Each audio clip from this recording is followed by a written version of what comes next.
Fight the power. Fight the power. That's what I keep on hearing since I woke up this morning. Fight the power. Fight the power. I must say, still no accountability. No accountability. It's all about me. Now they want to gaslight Christine Wells.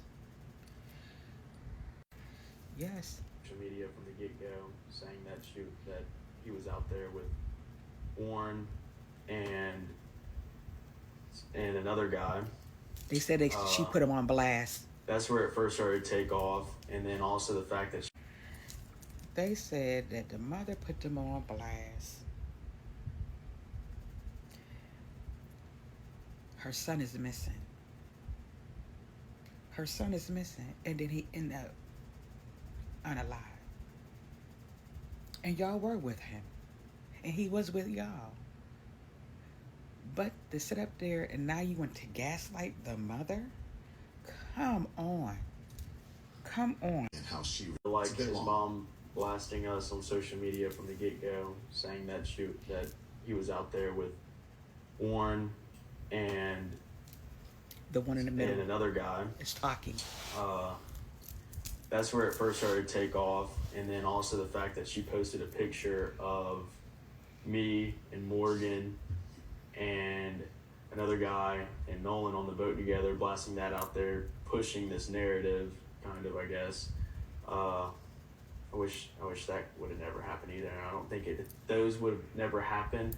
A lot of this stuff wouldn't have been as viral or gone all over the country at this point. I mean, this is a countrywide news story that is just blown out of proportion, and the fact that it was our best friend and it's not what people are saying it is what hurts the most. I mean, that was our brother. I mean, straight up. That's okay. What I told his dad. Now tell me, how is the mother to blame for them being mistreated and targeted? Bitches. Because these motherfuckers is over 18. I have no respect for them motherfuckers. Okay? You got Dodo Bird 1, 2, and 3. Those are fucking dodo birds. And their fat ass attorney with that tight ass motherfucking shirt that's sitting at the motherfucking end. You a dumbass motherfucker too. I don't know how the fuck you got your license. But I don't know if this is the same one who represented goddamn Donald Trump and that A. Jean Carroll and he had to pay. I don't even know why the fuck. You know what? This shit right here is pissing me the fuck off. Because there's no accountability. They're not even sorry. You know what I'm saying? These goddamn motherfucking dodo birds are not even sorry. Okay? These bitch ass motherfuckers, and that's what they are, they're not even they're sorry. They're sorry, but they're not sorry. Okay? They don't even have empathy for the mother's pain. And they talking about we're being harassed. I want y'all to be. I hope they harass y'all for the rest of y'all motherfucking life. You leave out of fucking Mississippi. You go to fucking college, wherever the fuck you go to. I hope you are harassed for the rest of your motherfucking life. And your mammy, and the judge. I hope all of y'all, even Grandpa motherfucking Jerry. I hope y'all all bitches is all fucking harassed. Win. We. Shut the fuck up. This mother has lost her child. And y'all can't have no fucking remorse? Get the fuck out of here. Fucking dodo birds.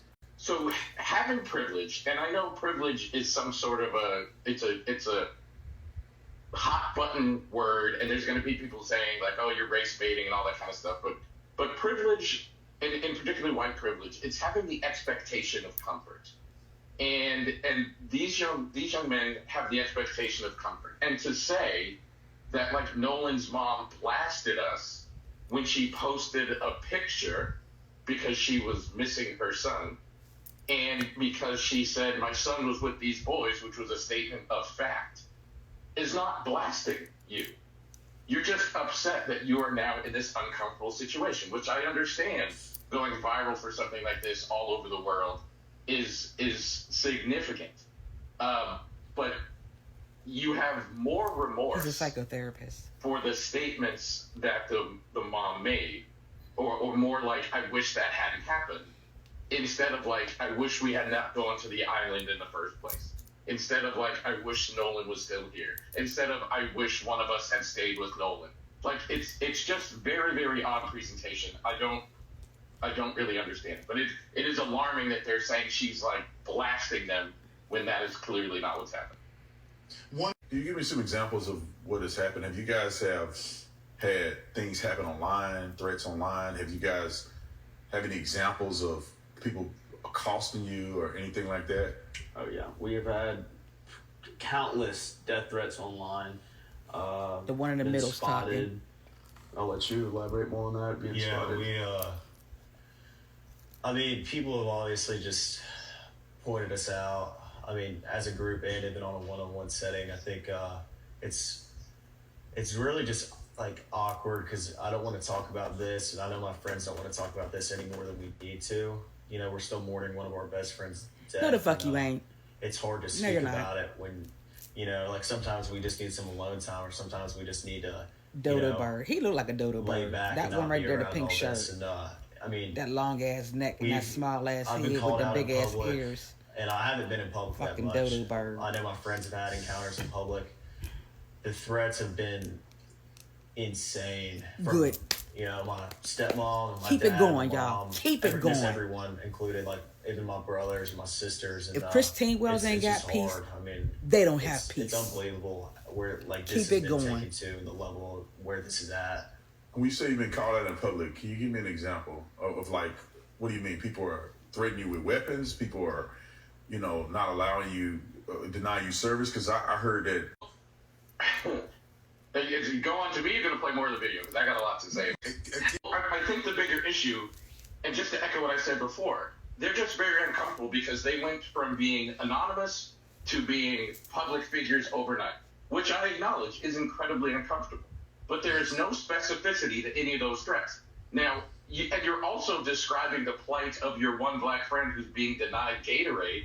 Number one, they're acknowledging that that has not been any of our experiences. And number two, that is not a threat. Like, so to say, like, we've been threatened, there's no specificity to those threats. There's never a moment where there was any kind of an alarm. And I heard you say earlier, Don, that you're no stranger to those kind of threats. And unfortunately, nor am I. And I'm also very aware that if I call the police, which I've had to do because people have put my personal information online, specificity to those threats at all. And one of the things that really drive me nuts, and I've said this before, and for some reason, a certain demographic of people have an incredibly hard time hearing what I'm about to say. Those three young men, they're all from Ocean Springs, Mississippi, but they're not from the same Ocean Springs, Mississippi. Because your racial experience, your socioeconomic experience, your experiences determine what your experience is in that place.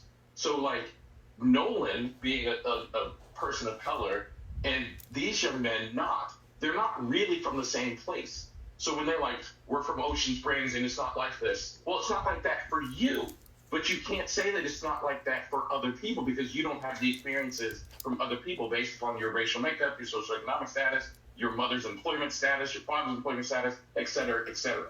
So when they're talking about like how great of this is the Ocean Springs community, it's like, but that's not really real because that's just your experience of the community, which is informed by many different factors that you might not be experiencing. It could be just as likely that Trayston kid wasn't given Gatorade because the people in the store racially didn't want to give him Gatorade. But you don't have that experience. That's not the way that you grew up. And you are not able to see it, but you should be able to empathize with it.